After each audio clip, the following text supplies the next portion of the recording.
This hadith is narrated by Aswad, Allah, عنها.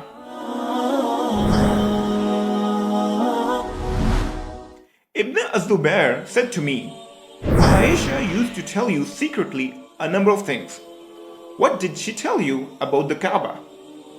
I replied, she told me that once the Prophet, peace be upon him, said, O Aisha, had not your people been still close to the pre-Islamic period of ignorance, I would have dismantled the Kaaba and would have made 2 doors in it, one for the entrance and the other for exit.